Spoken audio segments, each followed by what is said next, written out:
terbagi menjadi dua jenis, yaitu pertama sampah organik dan yang kedua sampah anorganik. Sampah organik. Apa itu sampah organik? Sampah organik adalah sampah sisa yang masih bisa dimanfaatkan menjadi bahan yang layak pakai lagi. Sampah jenis ini bisa terurai. Meski dibiarkan begitu saja, sampah ini akan menghilang dengan sendirinya. Sampah organik bisa dikatakan sebagai sampah ramah lingkungan. Bahkan sampah ini bisa diolah kembali menjadi suatu yang bermanfaat bila dikelola dengan tepat. Tetapi bila tidak dikelola dengan benar akan menimbulkan penyakit dan bau yang kurang sedap, hasil pembusukan dari sampah organik yang cepat. Sampah organik dibagi menjadi dua jenis, yaitu pertama, sampah organik basah.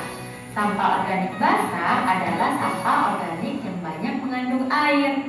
Contohnya sayur, kulit pisang, buah yang busuk, kulit bawang dan sejenisnya. Inilah kenapa sampah organik dapat menimbulkan bau tidak sedap, sebab kandungan air tinggi yang menyebabkan sampah jenis ini cepat membusuk. Dua, sampah organik kering adalah sampah organik yang sedikit mengandung air.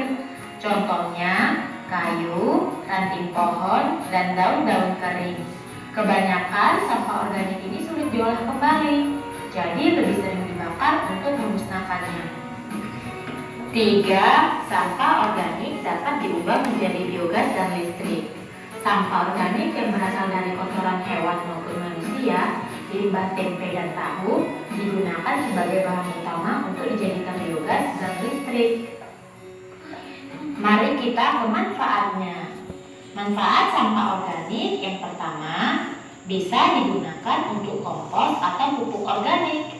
Sampah organik seperti buah-buahan busuk dan sayuran dapat dibuat menjadi kompos dan pengolahannya juga tidak terlalu sulit. Yang kedua, untuk tambahan pakan ternak. Tidak hanya dibuat untuk tambahan pakan kambing, sapi, dan kerbau, tapi sekarang ini sampah organik dapat diolah menjadi pelet untuk makanan ayam dan ikan. Selanjutnya kedua, sampah anorganik. Apa itu sampah anorganik? Sampah anorganik adalah sampah yang sudah dibuang dan tidak layak lagi dipakai. Sampah ini tidak bisa terurai. Sampah anorganik yang tertimbun di tanah dapat menyebabkan pencemaran karena sampah ini tergolong zat yang sulit terurai dan akan tertimbun dalam waktu yang lama. Inilah yang menyebabkan rusaknya lapisan tanah. Contoh sampah anorganik adalah plastik, botol atau pelengan minum, kresek, ban bekas, besi, kaca, kabel, barang elektronik, bola lampu, plastik, dan lain-lain. Memang sampah anorganik sulit terurai, tetapi masih bisa kita manfaatkan kembali. Jangan sampai dibiarkan begitu saja ya adik-adik. Hai.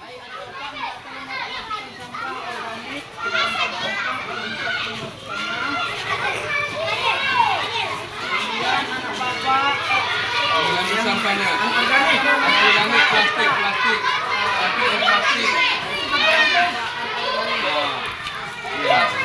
Organik.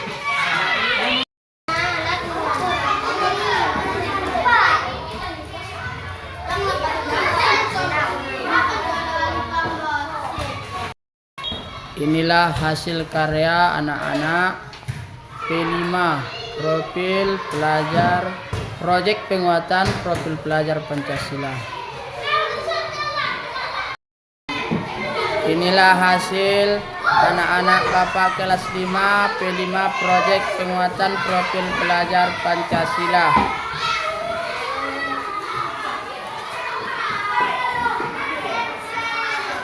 Ya, terima kasih.